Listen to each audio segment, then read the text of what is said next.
प्यारे बच्चों, उम्मीद है लास्ट लेक्चर बहुत अच्छे समझ में आ गया होगा। मैं आपका अपना झा सर। इससे पहले की टॉपिक को आगे बढ़ाओ, एक छोटा सा रिक्वेस्ट उन बच्चों से जो आज पहली बार चैनल पे आए हैं, वो जाकर के सबसे पहले जो काइनेमेटिक्स के 2-3 लेक्चर हुए हैं उसको कंप्लीट कर लीजिए।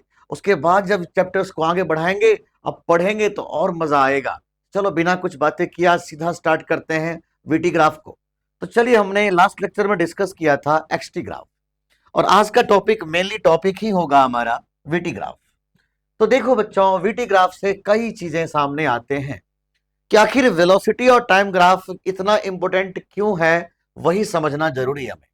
तो वीटी ग्राफ से हम क्या क्या चीज फाइंड आउट कर सकते हैं, जरा ध्यान दो मेरे बच्चे। वीटी ग्राफ से हम डिस्टेंस निकाल सकते हैं, वीटी ग्राफ से हम डिस्प्लेसमेंट निकाल सकते हैं, वीटी ग्राफ से हम एवरेज वेलोसिटी निकाल सकते हैं, वीटी ग्राफ से हम एवरेज स्पीड भी निकाल सकते हैं। ऐसे ही मेरे बच्चे वीटी ग्राफ से एवरेज एक्सेलरेशन और इंस्टेंटेनियस एक्सेलरेशन भी निकाल सकते हैं। इसका मतलब तो यही है, ये जो वीटी ग्राफ है ये सारा कुछ इससे हम निकाल सकते हैं।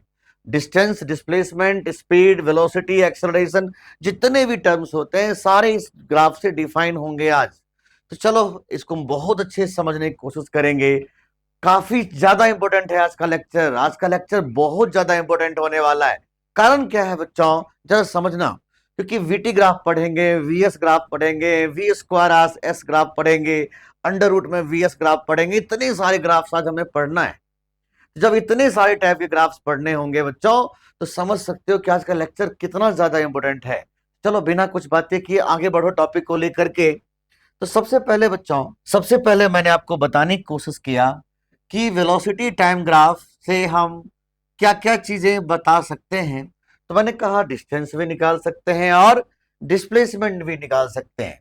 तो ध्यान दीजिए, मान लो कोई वेलोसिटी टाइम ग्राफ है, कोई भी ग्राफ दे रखा है वेलोसिटी और टाइम का, कैसा भी ग्राफ दे रखा है, जैसा मन में आए वैसे ग्राफ दे दिया मैंने। तो मैंने कहा आप क्या करो, आप तो जानते हो वेलोसिटी होता है dx बाई डी टी, पता है ना क्या होता है velocity? dx by D T. तो करो क्या, आप ऐसे बोल दो, तो dx का जो वैल्यू होगा वो होगा v dt का इंटीग्रेशन। आप समझ सकते हो, integration of vt, integration of v dt, मतलब ये कहीं न कहीं मुझे डिस्टेंस या डिस्प्लेसमेंट को बताएगा, डिस्टेंस या डिस्प्लेसमेंट को हमें बताएगा। और मैं आपको पहले ही बता चुका हूं कि इंटीग्रेशन का मतलब होता है एरिया निकालना, समेशन। इंटीग्रेशन का रियल मतलब ही यही होता है, एरिया निकालना। इसका यह मतलब है बच्चों कि इस ग्राफ का क्यों ना हम एरिया निकाल लें। इस ग्राफ का एरिया निकाल लेता हूं मैं। इस ग्राफ को एरिया निकाल दीजिए, और हम ऐसा करेंगे कि वीटी ग्राफ का एरिया निकाल, जो भी एरिया है वो उसका डिस्प्लेसमेंट है। इस ग्राफ का जो एरिया आएगा वो रिप्रेजेंट करेगा डिस्प्लेसमेंट को। ध्यान रखें, इस ग्राफ का जो भी एरिया आएगा वो किसको रिप्रेजेंट करेगा? डिस्प्लेसमेंट को। और इस ग्राफ के एरिया के मैग्नीट्यूड कर देना तो वो कहलाता है डिस्टेंस। शब्दों को सुनना, शब्दों में बहुत वजन है, अच्छे से सुनना। तुम्हें क्या करना होगा, जो भी वीटी ग्राफ दे रखा होगा उसको एरिया निकाल दो। जो भी एरिया निकलेगा विदाउट मोड वो डिस्प्लेसमेंट कहलाएगा। और एरिया को अगर हम मैग्नीट्यूड के अंदर बंद कर दें तो वो कहलाता है डिस्टेंस। जैसे मान लो एरिया निकला है -2, तो -2 इसका डिस्प्लेसमेंट हो जाएगा। समझ रहे हो बात? इसका जो मोड होगा ना, क्योंकि निगेटिव भी मोड में जाकर प्लस बन जाएगा, तो वो डिस्टेंस कहलाएगा। तो मेरे कहने का मतलब समझो, जो भी एरिया आएगा विदाउट मोड वो डिस्प्लेसमेंट कहलाएगा, और जो भी एरिया आएगा मोड के साथ वो डिस्टेंस कहलाएगा। सेकेंड पॉइंट, हम जानते हैं कि मान लो हमें वेलोसिटी और टाइम ग्राफ दिया हुआ है, और वेलोसिटी टाइम ग्राफ देने के बाद हमसे दो बातें पूछे जा सकते हैं बच्चों, एवरेज स्पीड और एवरेज वेलोसिटी। हमसे ये बात भी पूछे जा सकते हैं मेरे बच्चे। हमें बहुत गौर से समझना पड़ेगा बच्चों कि वीटी ग्राफ है, जो भी वीटी ग्राफ था मेरे बच्चे, जो भी वीटी ग्राफ था, मैंने कहा इसका एरिया निकाल लो, इसका एरिया निकाल लो। हमने एरिया निकाल लिया इसका। अब ध्यान देना, मान लो इसका एरिया जो है वो ए है। एवरेज स्पीड को तुम डिफाइन कैसे करते हो, पहले ये मुझे बताओ। तुम कहोगे सर एवरेज स्पीड को हम डिफाइन करते हैं total distance divided by total time. और एवरेज वेलोसिटी को कैसे लिखते हो, total displacement by total time interval. अब आप जानते हो अपने को चाहिए क्या, टोटल डिस्टेंस। तुम जानते हो ये बात ना, टोटल डिस्टेंस का मतलब है कि वीटी ग्राफ का डिस्टेंस निकालेंगे कैसे। तो जो भी एरिया आएगा उस एरिया का मैग्नीट्यूड जो होगा वो डिस्टेंस कहलाता है, डिवाइडेड बाय टाइम इंटरवल। तो ये बन जाता है बच्चों एवरेज स्पीड। तो समझ में आया मैंने क्या बोला, क्या सिखाया। क्या करो, इस वीटी ग्राफ का एरिया निकाल लो, इस वीटी ग्राफ का एरिया निकाल लो। उस एरिया का जो मैग्नीट्यूड होगा बच्चों, उस एरिया का जो मैग्नीट्यूड होगा डिवाइडेड बाय ये समय अंतराल, ये कहलाएगा एवरेज स्पीड। क्या कहलाएगा बच्चों, एवरेज स्पीड। अब हम बात करेंगे एवरेज वेलोसिटी। तुम जानते हो कि डिस्प्लेसमेंट में हमें मोड नहीं लेना होगा, तो हम ऐसे बात करेंगे कि average velocity is without mode of area, बिना मोड लगाए हुए एरिया का value divided by time interval, ये बन जाता है एवरेज वेलोसिटी। तो मेरे बच्चे दो चीज हमें समझ में आया वीटी ग्राफ से अभी तक, सुनते जाना। वीटी ग्राफ से दो चीज समझ में आया कि वीटी ग्राफ का जो एरिया होगा वो या तो डिस्टेंस बताएगा या डिस्प्लेसमेंट बताएगा। सुन पा रहे, तो वीटी ग्राफ का जो एरिया होगा वो या तो डिस्टेंस को बताएगा या डिस्प्लेसमेंट को बताएगा। ये बात तो समझ में आ ही चुका था। और दूसरा शब्द मैंने क्या बोला कि वीटी ग्राफ के एरिया निकालने के बाद अगर हमसे पूछा जाता है एवरेज स्पीड, तो उस एरिया के मैग्नीट्यूड को टाइम से डिवाइड कर दो तो निकल गया एवरेज स्पीड। और अगर हमसे पूछा जाता है एवरेज वेलोसिटी, तो क्या करो, जो भी एरिया निकाल रहे हो उसको मैग्नीट्यूड में मत डालना, उस एरिया का जो वैल्यू होगा डिवाइडेड बाय जो टाइम इंटरवल होगा वो कहलाएगा एवरेज वेलोसिटी। तो उम्मीद करता हूं इतनी बात तो समझ में आ चुका है। अब यहां पर तुम देखो, यहां पर मैंने कई टर्म को डिफाइन किया था, डिस्टेंस, डिस्प्लेसमेंट, एवरेज वेलोसिटी और एवरेज स्पीड। तो बच्चों ये चार चीज तो समझ में आ गया। ये चार चीज अगर पूछा जाएगा तो हम कैसे बनाएंगे। अब हमारे सामने एक दो फैक्ट्स और आता है, एवरेज एक्सेलरेशन और इंस्टेंटेनियस एक्सेलरेशन। चलो इसको भी थोड़ा समझने की कोशिश कर लेते हैं कि आखिर कैसे निकाला जाए। अब आप देखो, आपके सामने स्क्रीन पर मैंने वेलोसिटी और टाइम ग्राफ बना दिया। बहुत ध्यान से समझिएगा, मैंने वेलोसिटी और टाइम का ग्राफ बनाया है। कुछ ऐसा ग्राफ बना दिया मेरे बच्चे, मान लो कुछ इस प्रकार से ग्राफ बना हुआ है, जैसा भी ग्राफ है ये ग्राफ बना दिया, ठीक है। ये वेलोसिटी ग्राफ है और ये वेलोसिटी और टाइम के बीच में ग्राफ बना दिया। अब ध्यान दो, तुम्हें करना क्या है, छोटी छोटी बातें। मैं क्या करता हूं, इस ग्राफ के दो पॉइंट्स ले लेता हूं, एक पॉइंट ये रहा और एक पॉइंट ये रहा। फिर से सुनना, एक पॉइंट ये रहा और एक पॉइंट ये रहा। ये पॉइंट है t1 समय पे और ये पॉइंट है t2 समय पे। यहां की वेलोसिटी v1 है और यहां की वेलोसिटी v2 है। जो बातें बोल रहा हूं उसको ध्यान से सुनना।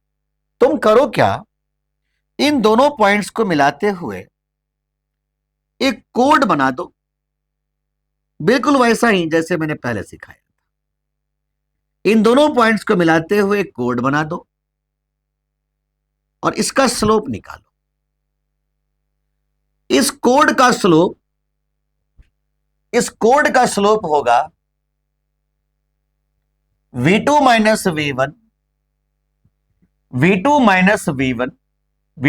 v1 डिवाइडेड बाय t2 में से t1। और आप जानते हो ये कहलाता है एवरेज एक्सेलरेशन। इसका मतलब ये हुआ, और ये है क्या बेसिकली, तो आपका जवाब होगा ये है slope of code of VT graph. तो हम कह सकते हैं कि slope of code of VT graph represents बताएं सारे बच्चे, बताएं एवरेज एक्सेलरेशन। तो कभी भी आपसे एवरेज एक्सेलरेशन पूछा जाता है तो बड़ी सिंपल भाषा में समझाने की कोशिश किया हूं मैं आपको कि दो पॉइंट्स को मिलाते हुए कोड बना दो, उस कोड का स्लोप निकालो, उस कोड का जो स्लोप का जो वैल्यू होगा ना बच्चे, कोड के स्लोप का जो वैल्यू होगा ना, वो कहलाएगा एवरेज एक्सेलरेशन। तो उम्मीद करता हूं इतनी बात तो समझ में हमारे बच्चे को आ ही गया होगा। हम फिर बात करेंगे आपसे, ध्यान से सुनिए, हम फिर आपसे बात करने जा रहे हैं। और क्या बात करने जा रहे हैं वो भी सुनो। हमें बात करना है इंस्टेंटेनियस एक्सेलरेशन। तो ये देखो ये वीटी ग्राफ है, अच्छे सुनना, ये वीटी ग्राफ है, फिर से बोलता हूं मैं, ये कैसा भी वीटी ग्राफ दे दिया मैंने, और हमें एग्जैक्टली किसी पॉइंट पे किसी पर्टिकुलर टाइम पे बात करना है। यहां समय अंतराल तो है नहीं, टी नॉट समय पे पूछा था। तो देखो टी नॉट समय पर इसकी वेलोसिटी कुछ भी था, मान लो वी नॉट था। हमें पता करना है इंस्टेंटेनियस एक्सेलरेशन। अब यहां पर कोड तो तुम ड्रॉ कर नहीं सकते हो, तुम करो क्या, यहां से एक टेंजेंट ड्रॉ करो। चलो बहुत अच्छा जी, यहां से टेंजेंट ड्रॉ कर लिया। अब जैसी टेंजेंट ड्रॉ किया, इस टेंजेंट का स्लोप कितना होगा बच्चों, तो तुम्हारा जवाब होगा टेन थीटा, और टेन थीटा होगा डीवी बाई डी टी, क्योंकि मैंने पहले भी समझा रखा था कि बहुत छोटे से एलिमेंट्री पार्ट के लिए ये डीवी होगा और ये dt होगा। तो भाई डीवी बाई dt, और आप जानते हो डीवी बाई dt को कहते क्या है, what is this, this is instantaneous acceleration. और ये क्या है, ये क्या है बच्चों, तो कहोगे ये है slope of tangent at a point in VT graph represents बोलिए इंस्टेंटेनियस एक्सेलरेशन। तो उम्मीद करता हूं इतनी बात तो समझ में फिर से आ चुका है, हमारे बच्चे को, हमारे नन्हे मुन्ने को फिर से समझ में आ चुका है। तो मैंने कई चीजें समझाने की कोशिश किया, मैंने समझाने क्या क्या कोशिश किया अभी तक थ्योरी वाइज, जरा उसको समझो। मैंने आपको डिस्टेंस निकालना सिखाया वीटी ग्राफ से, हमने डिस्प्लेसमेंट निकालना सिखाया, हमने एवरेज वेलोसिटी निकालना सिखाया, हमने एवरेज स्पीड निकालना सिखाया, हमने एवरेज एक्सेलरेशन निकालना सिखाया, और हमने इंस्टेंटेनियस एक्सेलरेशन निकालना भी सिखा दिया। एक दो बातें और समझ लो, मैं इसमें ना इस टॉपिक में एक दो चीज की जरूरत पड़ेगा। जैसे एरिया, मुझे पता है सबको आता होगा, मुझे बहुत अच्छे से पता है, इतनी प्राइमरी बातें तो सबको पता होता ही है, चाहे वो कितना भी कमजोर क्यों ना हो, लेकिन तब भी हम क्यों ना याद कर लें। ट्रायंगल का एरिया क्या होता है बच्चों, हाफ गुना बेस गुना हाइट, ये तो पता है ना बच्चों। ऐसे ही मुझे बताओ रेक्टेंगल का एरिया क्या होगा बच्चों, ये एल ये बी है, रेक्टेंगल का एरिया क्या लिखते हो, एल गुना बी। ऐसे मुझे बताओ बच्चों ट्रेपेजियम का एरिया क्या होता है, मान लो ये ट्रेपेजियम है तो क्या एरिया होता है, तो इसमें इसका जो एरिया ऑफ ट्रेपेजियम होता है जरा उसको समझो। एरिया ऑफ ट्रेपेजियम होता है half sum of parallel sides Guna separation between parallel sides. आया समझ में। तो ये आपको ये तीन ही चीज मिलेंगे, आपको बार बार इस टॉपिक में जरूरत पड़ेगा, क्योंकि जितने भी चीजें हैं ना सब एरिया से डील होना है। अब जब एरिया से डील होना है ऊपर के रो सारे, तो भाई जब एरिया सारे डील होने वाले हैं तो क्यों ना हमें जनरली यही तीन एरिया मिलेगा, तो इस तीनों एरिया को याद कर लेंगे तो ज्यादा बेनिफिट में हम लोग रहेंगे। चलो आगे बढ़ो, रुको मत। अब आपके सामने एक दो बातें और समझा देता हूं और फिर आगे बढ़ूंगा। देखो बच्चों आपके सामने ये ग्राफ है, वेलोसिटी टाइम ग्राफ दे दिया मान लो, ऐसा ग्राफ था, वेलोसिटी और टाइम ग्राफ दिया मैंने, और बच्चों एक और ग्राफ दिया, वेलोसिटी टाइम ग्राफ। बस मुझे आपको कुछ चीजों को समझाना होगा। आप जानते हो कि वेलोसिटी टाइम ग्राफ में किसी पॉइंट पर टेंजेंट ड्रॉ करके जो स्लोप बनेगा वो इंस्टेंटेनियस एक्सेलरेशन को रिप्रेजेंट करेगा। अब आप देख सकते हो यहां पर हम क्या करते हैं, इस ग्राफ के स्लोप से हम एक्सेलरेशन फाइंड आउट करेंगे। अब एक्सेलरेशन की भी पूरी कहानी सुन लीजिए। मैं यहां से यहां तक की कहानी देखता हूं कुछ पॉइंट्स को लेकर के,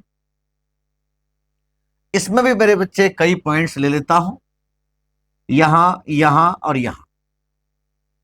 मैं जानने की कोशिश करूंगा कि एक्सेलरेशन की क्या स्थिति है। तो भाई एक बात बताओ, किसी पॉइंट पर अगर हमें एक्सेलरेशन फाइंड आउट करना हो तो वहां पर एक टेंजेंट ड्रॉ कर दो। बिल्कुल कर दिया जी, टेंजेंट ड्रॉ कर दिया, और ये एंगल हो गया θ1। मैं एक बार यहां पर भी ड्रॉ करता हूं, अब देखो ध्यान से, यहां पर भी ड्रॉ करता हूं बच्चों, दिस इज θ2। और मैं यहां भी ड्रॉ करता हूं, ध्यान सुनिएगा, ये है θ3। बस मुझे आप इतना बता दो, ये एंगल बड़ा है कि ये एंगल बड़ा है कि ये एंगल बड़ा है। ऑफ कोर्स θ3 बड़ा है, θ3 बड़ा है θ2 से, बड़ा है θ1। मतलब tan θ3 बड़ा है, tan θ2 से बड़ा है बच्चों tan θ1 से। तो मैं क्या कहूंगा, tan θ3 का मतलब एक्सेलरेशन। भाई वीटी ग्राफ का जो tan θ होगा, जो स्लोप होगा, वो एक्सेलरेशन को रिप्रेजेंट करेगा। मतलब इसका नाम दे देता हूं 1 2 3। A3 बड़ा है A2 से, बड़ा है A1 से। इससे क्या निष्कर्ष निकला मेरे बच्चे, ये बता दो। इससे ये निष्कर्ष निकला कि इस बॉडी का एक्सेलरेशन कांस्टेंट नहीं है। इस बॉडी का एक्सेलरेशन लगातार बढ़ते जा रहा है। समय के साथ साथ इस बॉडी का एक्सेलरेशन लगातार इंक्रीमेंट हो रहा है। This body is moving with increasing acceleration. Okay, समझ में आ रहा है मैं बात क्या बोल रहा हूं? This body is moving with increasing acceleration. अब ऐसे ही मुझे यहां पर समझा दो, जैसे मैंने आपको समझाया, आप मुझे समझा दो। इस पॉइंट की बात करो या इस पॉइंट की बात करो या इस पॉइंट, यहां भी टेंजेंट ड्रॉ किया, यहां भी टेंजेंट ड्रॉ किया, और यहां भी टेंजेंट ड्रॉ किया। अब आप फिर से बोल दो, इस केस में आपको क्या दिखाई दे रहा है? आपका जवाब हो कि सर इस केस में θ1 बड़ा है θ2 से, बड़ा है θ3।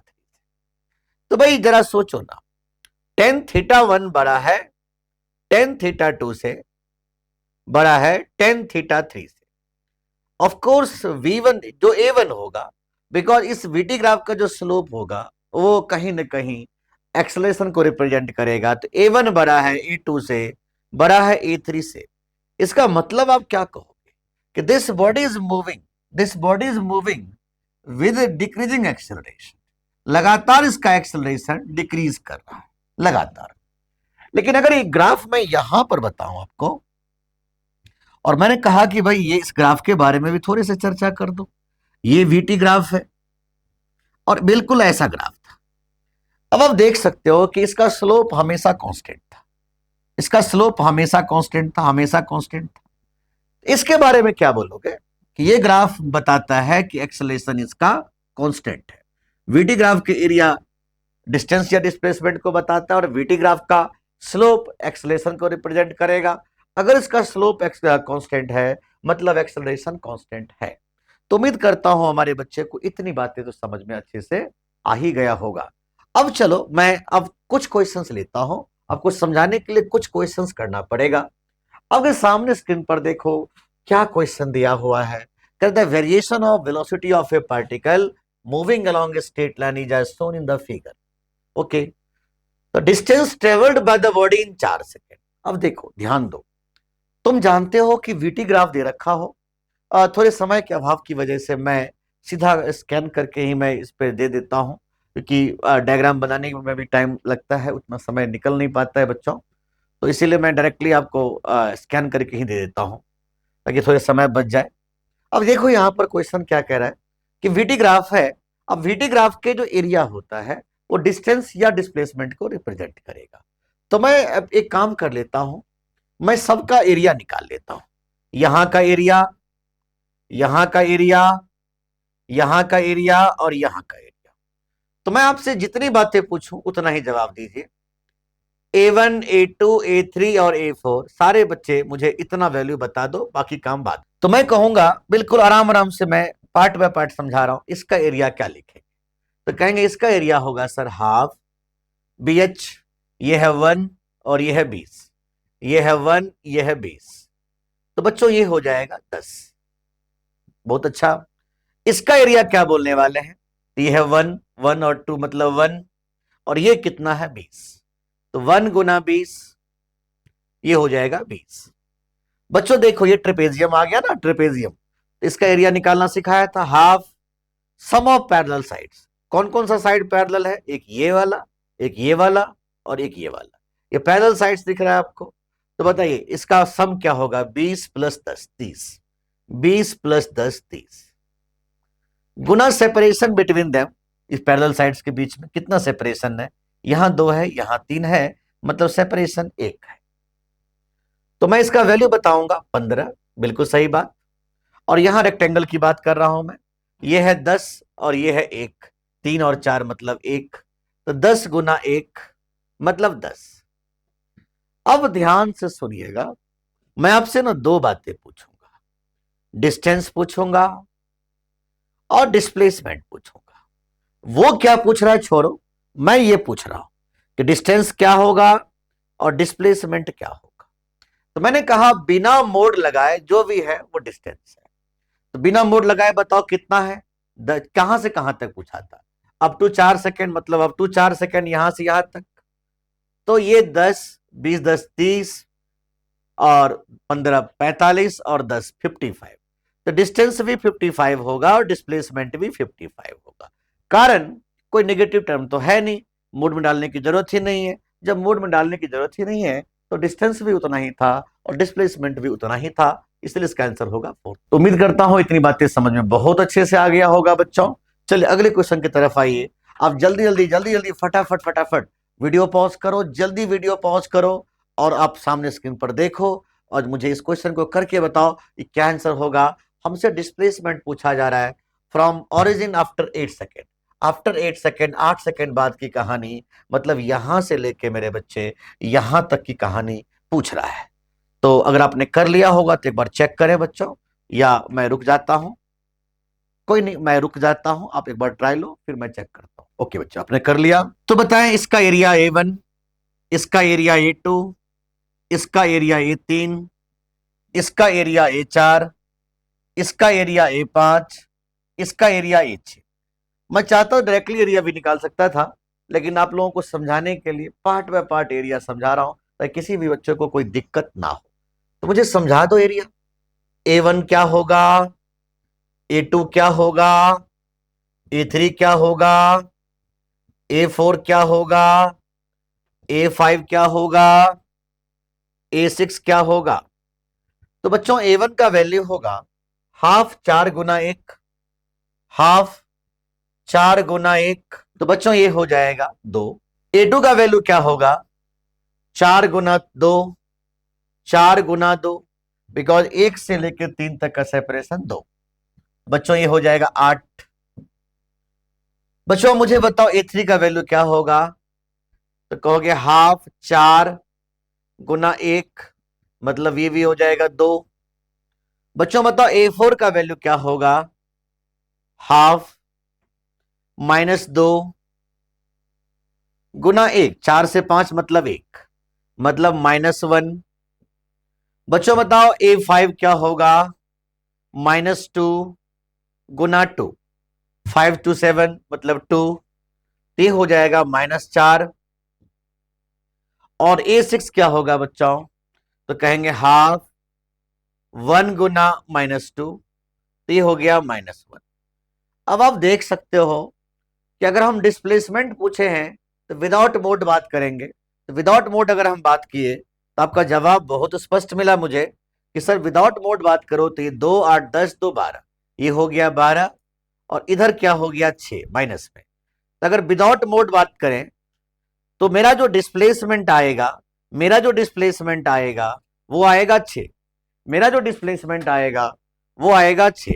लेकिन मेरा जो डिस्टेंस आएगा, लेकिन जो डिस्टेंस की बात करें तो बच्चे डिस्टेंस में मैंने कहा मोड लगा दो, तो मोड में -6 जाएगा तो वो भी +6 हो जाएगा, तो डिस्टेंस हो जाएगा 18 और डिस्प्लेसमेंट हो जाएगा 6। इसीलिए इसका आंसर क्या होगा, 6 मीटर। देख रहे हो यहां पर कितने कंफ्यूज किया है, यहां डिस्प्लेसमेंट पूछा है, डिस्टेंस नहीं पूछा, इसलिए आंसर नहीं होगा। तो उम्मीद करता हूं आपका भी यही आंसर आया था। चलो अगले क्वेश्चन की तरफ आते हैं और अच्छे से एंटरटेन करेंगे क्वेश्चन के साथ।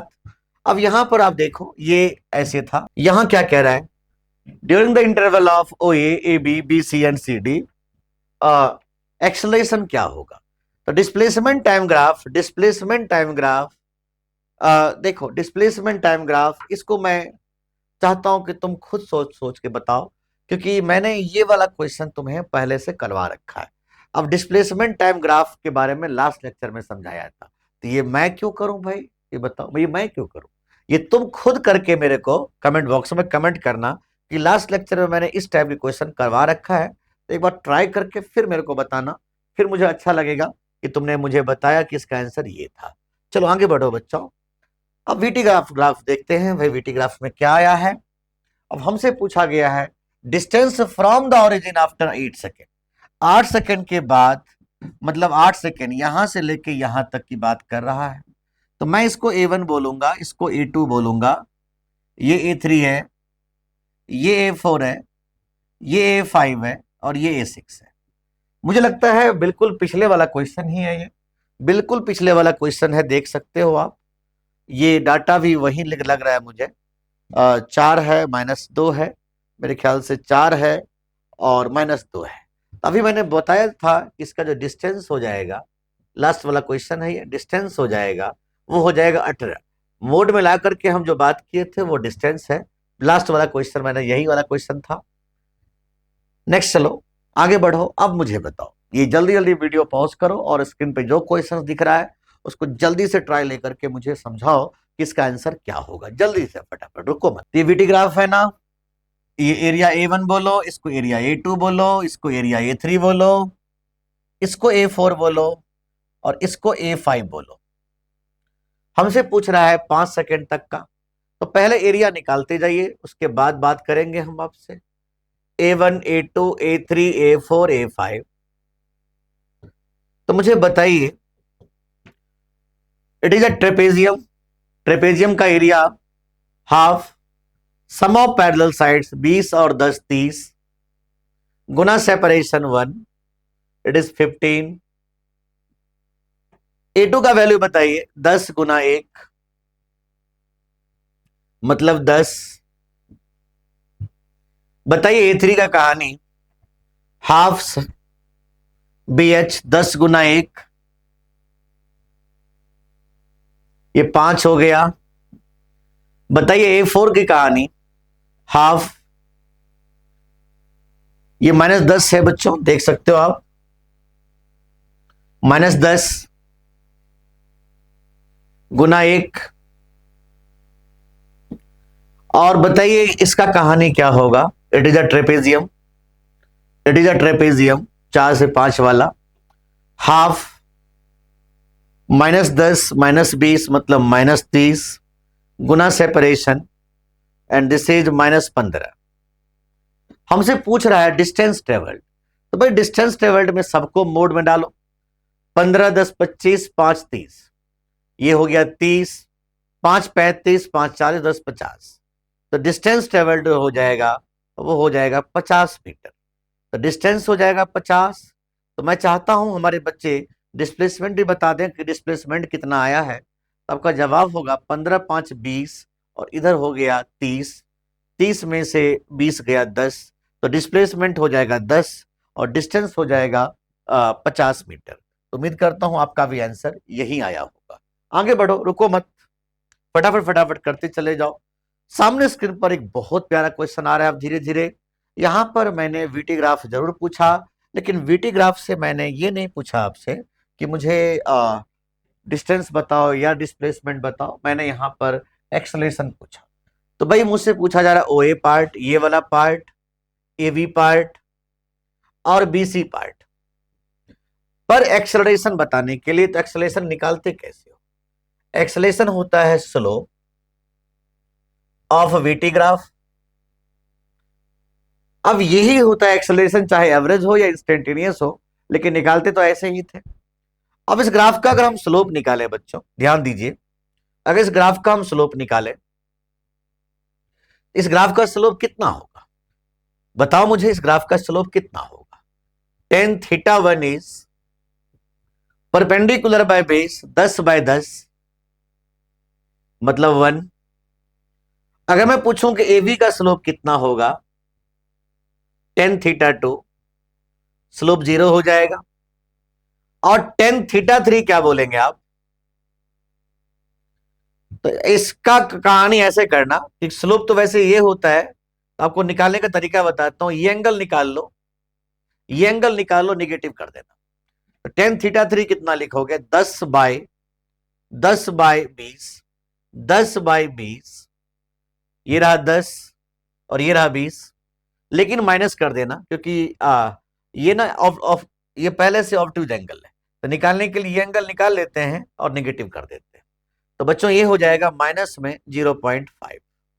तो आप कह सकते हो ये जो आंसर होगा कि ये जो टेन थीटा वन है, यही एक्सेलरेशन है ओ ए के अलोंग, ये एक्सेलरेशन है ए बी के अलोंग, और ये एक्सेलरेशन है बी सी के अलोंग। तो उम्मीद करता हूं यही आपने भी किया होगा, 10 and minus 0.5, this one is answer. तो ऐसे क्वेश्चंस आएगा तो बिल्कुल आराम से बनाना, कोई जल्दबाजी करने की जरूरत नहीं है बच्चों। आगे बढ़ो, देखो अब तुम्हारे सामने फिर से क्वेश्चन आ गया, कह रहा है कि मैक्सिमम एक्सेलरेशन क्या होगा। तो वीटी ग्राफ में हमसे मैक्सिमम एक्सेलरेशन पूछा जाए तो मुझे घबराना नहीं चाहिए। हम जानते हैं कि पहले यहां का नाम ले लेते हैं ओ ए।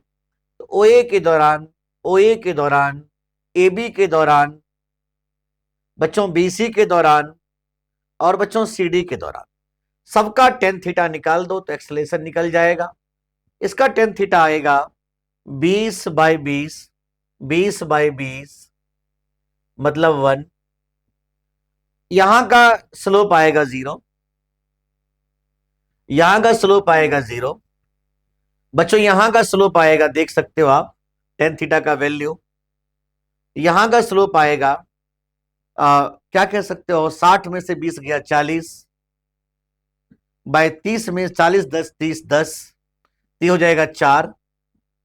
और यहां का स्लोप देखो क्या कह सकते हो, टेन थीटा इज 60/30, 60/30, वो 60 हो गया और ये 30 हो गया, लेकिन माइनस में बच्चों। अब क्या जवाब दोगे, सबसे ज्यादा एक्सेलरेशन कहां होगा? वीटी ग्राफ का जो स्लोप होगा वो एक्सेलरेशन को रिप्रेजेंट करेगा, और वीटी ग्राफ का जो स्लोप होगा वो एक्सेलरेशन को रिप्रेजेंट करेगा, और सबसे ज्यादा स्लोप मेरे बच्चे बीसी पे है। तो मैं कहता हूं इसका जो मैक्सिमम एक्सेलरेशन आ गया बच्चों, वो आ गया है 4 मीटर पर सेकेंड स्क्वायर। तो उम्मीद करता हूं बहुत अच्छे से हमारे बच्चे को समझ में आने लगा होगा। आगे बढ़ो, रुको मत, आगे बढ़ते चले जाओ। आपके सामने स्क्रीन पर फिर से क्वेश्चन आ रहा है, in the following velocity time graph of a body, distance travelled by the body and is displacement, दोनों चीज पूछ रहा है, डिस्टेंस भी पूछा है और डिस्प्लेसमेंट भी पूछा है। तो मैं काम क्यों नहीं कर लेता हूं, मैं काम ये करना चाहता हूं कि मुझे इसका एरिया निकालना आता है, A1, A2, A3, A4, बस इतना तो कर ही सकते हो ना। A1, A2, A3, A4 निकाल लो, बाकी काम हम पे छोड़ दो, मैं कर लूंगा।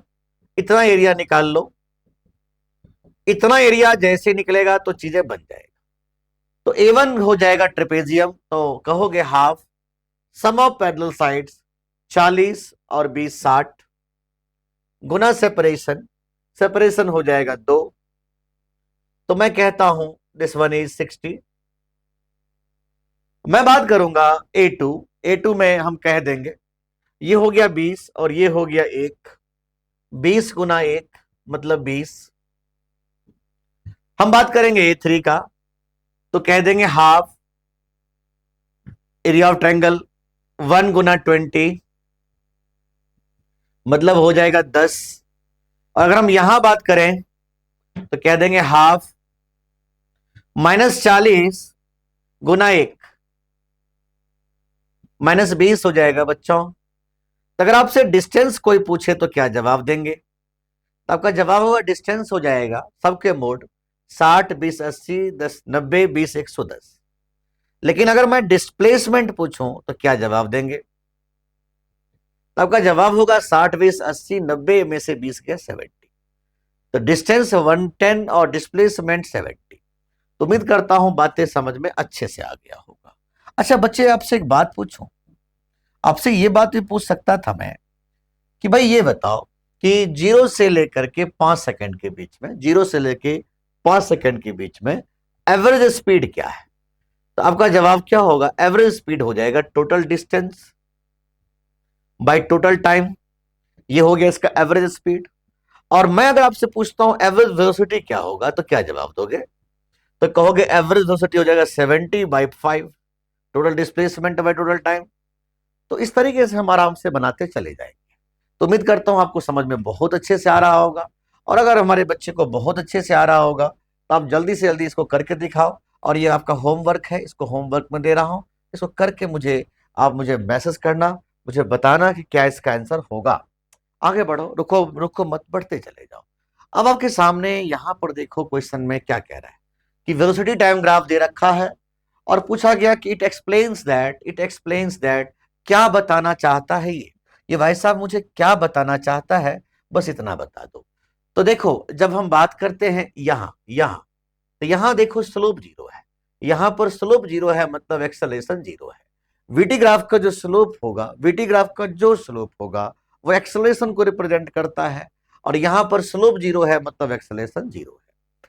अच्छा, इस पॉइंट पर अगर हम बात करें तो स्लोप नेगेटिव है मतलब एक्सेलरेशन नेगेटिव है। आया समझ में?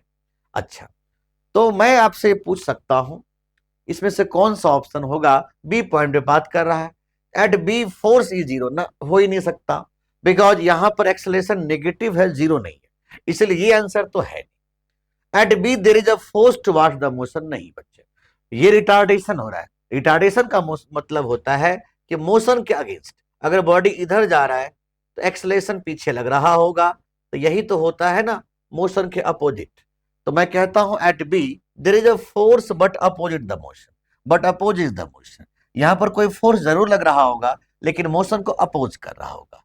तो मुझे सी ऑप्शन ज्यादा अच्छा लग रहा है बच्चों, क्योंकि यहाँ एक्सेलरेशन नेगेटिव है, नेगेटिव एक्सेलरेशन का मतलब इसको अपोज ही तो कर रहा है। अब गाड़ी चला रहे थे, यूं यूं यूं कर रहे जा रहे थे, भाई जो फ्रिक्शन लग रहा होगा वो आप जैसे ब्रेक मारोगे तो ब्रेक से जो ब्रेक जो अप्लाई कर रहे हो तो वो तो रोक रहा है ना, रिटार्डेशन कर रहे हो ना, तो उस डायरेक्शन में क्या होगा, फोर्स तो इधर लगेगा लेकिन बॉडी रुकेगा अब जाकर के।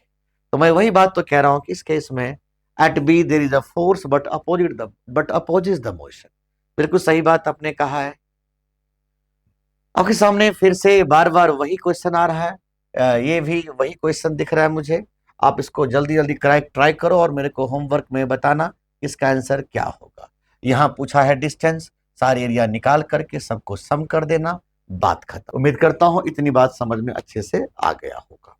आगे बढ़ो बच्चों।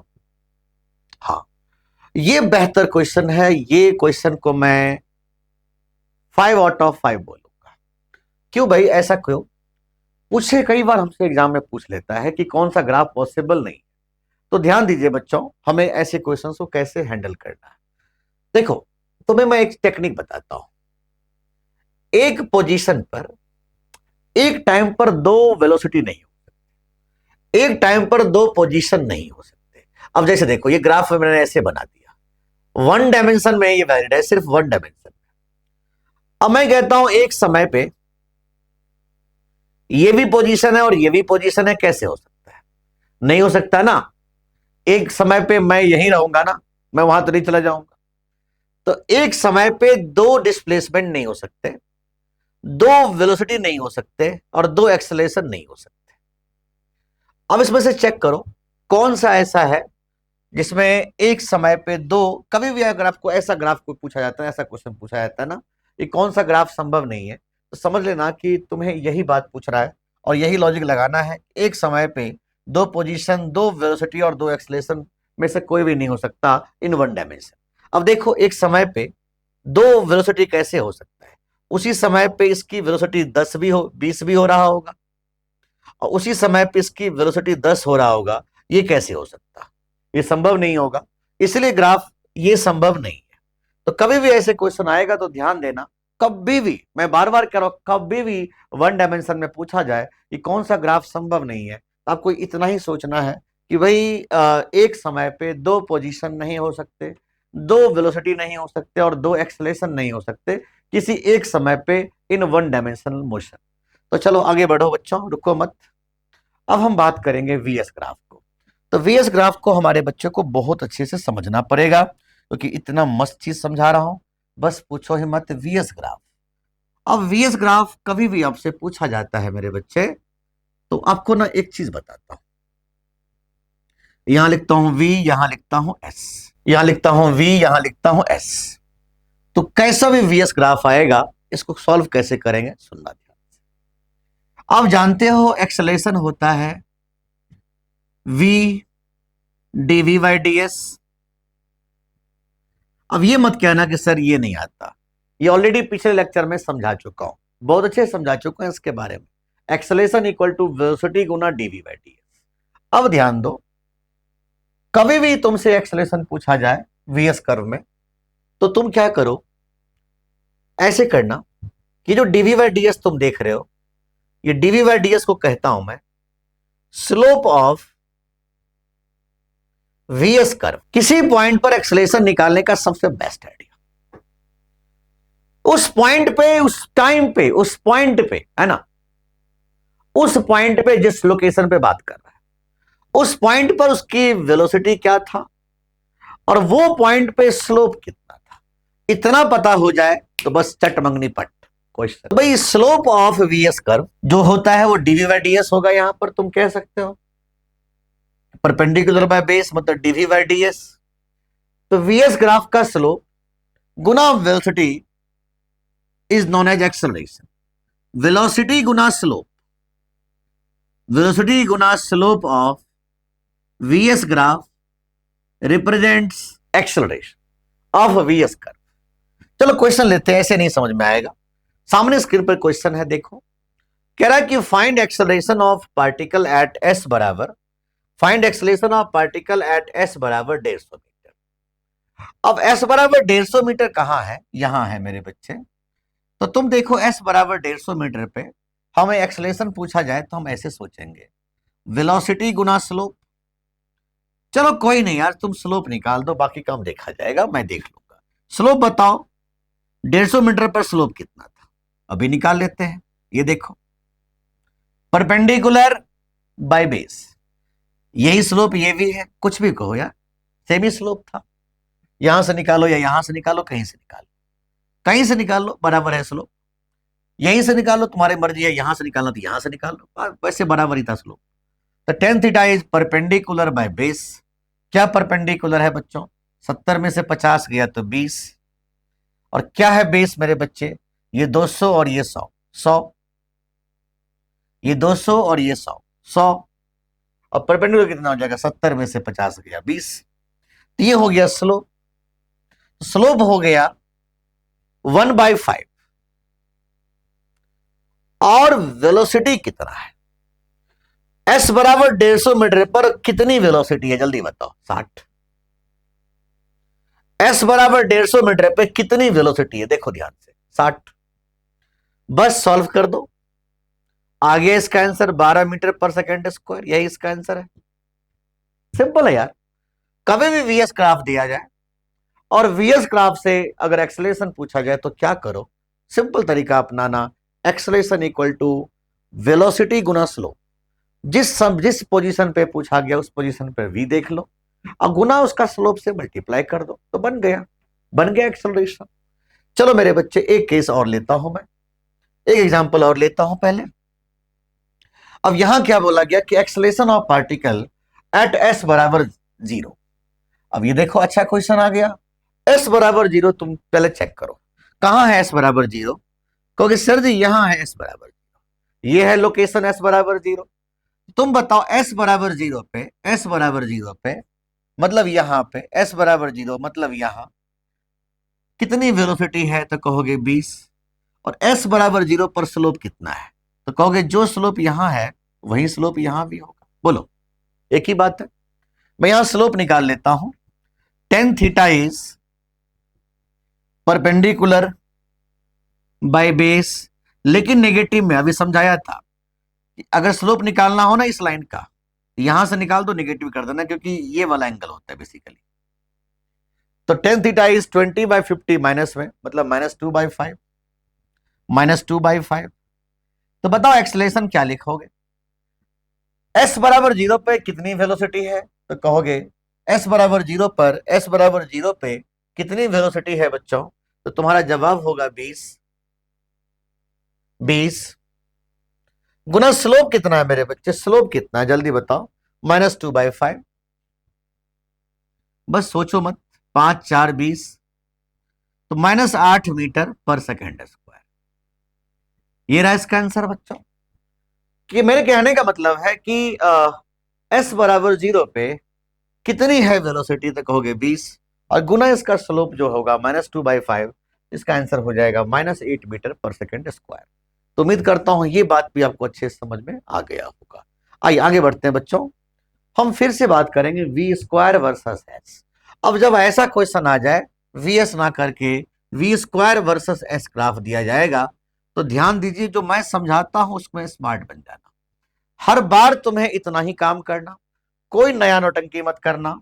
तो मुझे ये बताओ, अगर मैं तुमसे ये पूछूं कि D V square by D S कैसे, इसको तुम लिख सकते हो D V square by D V गुना D V by D S. बोलो बोलो बोलो, फटाफट बोलो।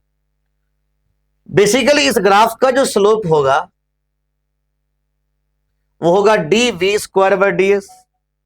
और D V square by D S को तुम कैसे लिख सकते हो? D V square by D S को तुम कैसे लिख सकते हो? तुम कहोगे D V square by D V गुना D V by D S. तो जो इसका स्लोप होगा,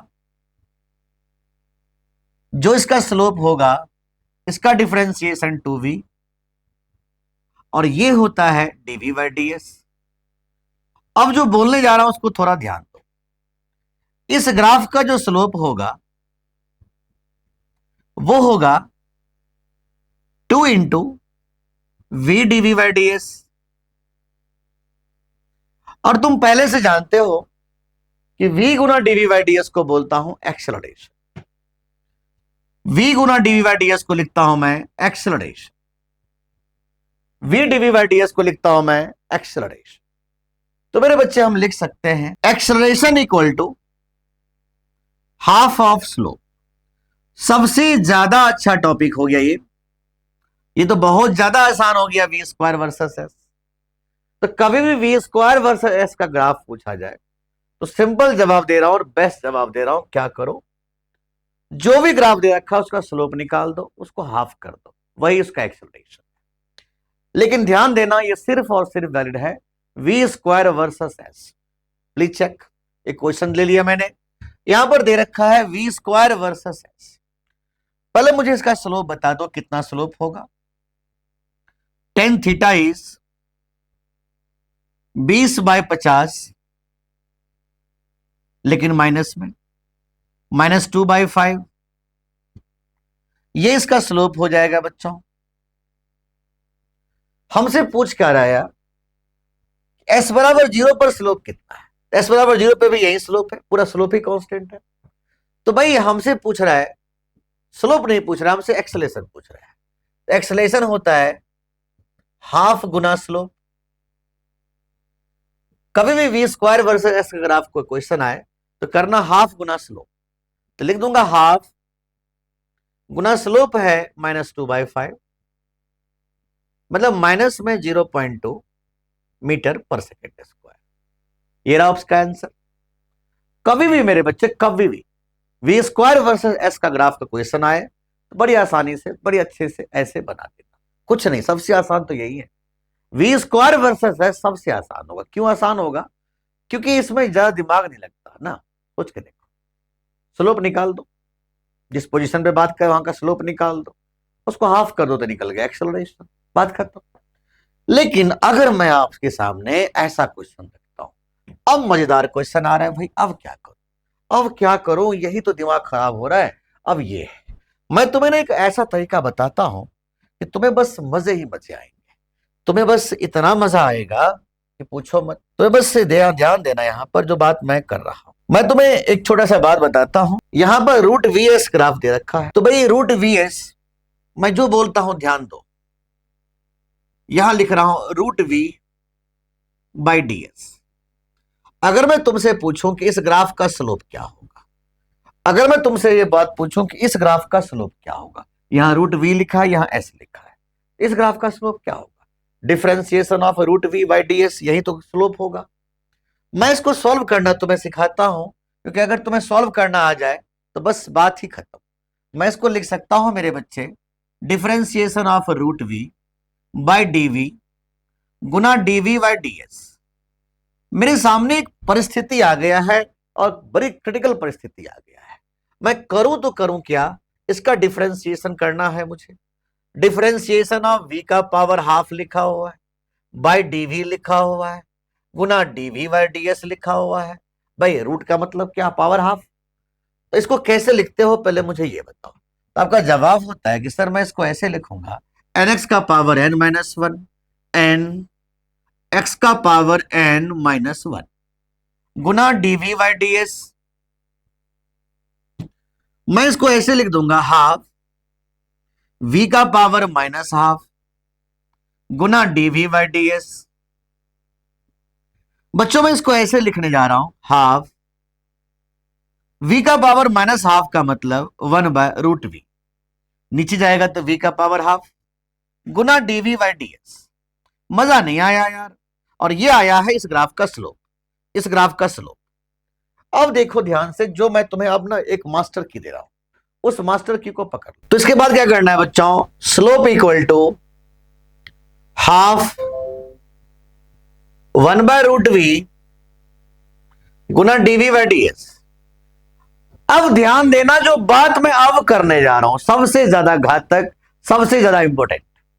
करो क्या, चाहे कुछ भी हो यार, कुछ भी जरूरी नहीं है कि रूट वी वर्सेस एस हो, वी का पावर 3 वर्सेस एस हो, वी का पावर 2 वर्सेस एस हो, वी का पावर 50 वर्सेस एस हो।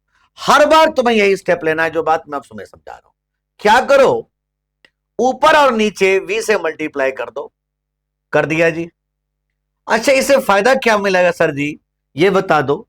तो बच्चों इससे ये फायदा मिला है तुम्हें, ये जो टर्म तुम देख रहे हो इसको मैंने नाम दिया है एक्सेलरेशन, इसको नाम दिया है मैंने एक्सेलरेशन।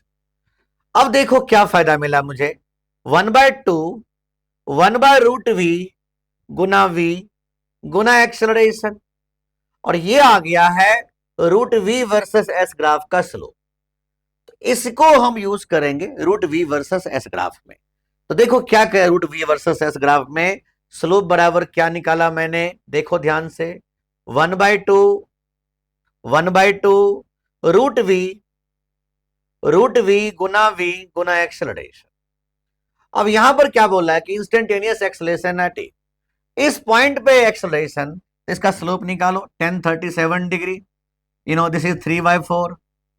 बस सोचना क्या है, ये हो गया 3/4 इक्वल टू 1/2।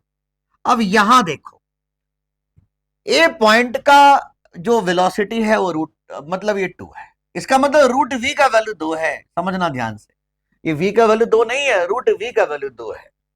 तो वी का वैल्यू कितना हो गया, 4। ये हो गया 2 और ये हो गया 4 गुना एक्सेलरेशन।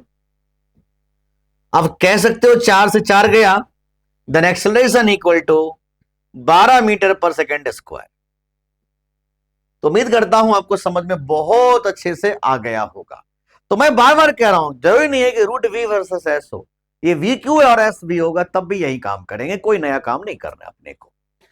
मैं तुम्हें एक बात और बताता हूं बच्चों कि एक टॉपिक मुझे इसमें और करवाना है कवर, कन्वर्जन ऑफ ग्राफ्स, मतलब जैसे वीटी से एटी पूछ लिया, एटी से वीटी वगैरह वगैरह पूछ सकते हैं। तो नेक्स्ट लेक्चर में हम कई सारी बातें करेंगे, और खास करके अब जो बात करेंगे हम काइनेमेटिक इक्वेशंस पे बात करेंगे। अब काइनेमेटिक इक्वेशन से रिलेटेड जो क्वेश्चंस बनेंगे वो देखेंगे अब हम लोग नेक्स्ट लेक्चर में। एक बार एक चीज हमें और पढ़ना होगा, conversion of graphs, next lecture में देखेंगे उसको। एक वीडियो मैं और बनाता हूं आप लोगों के लिए इस टॉपिक का। उसके बाद तुम कहीं से मतलब कहीं से भी क्वेश्चन बना के देखना, तुमसे अटक ही नहीं सकता। क्वेश्चन की औकात नहीं है कि तुमसे क्वेश्चन अटका दे कोई। मिलते हैं मेरे बच्चे नेक्स्ट वीडियो में। बाय, आज के लिए इतना ही, बाय।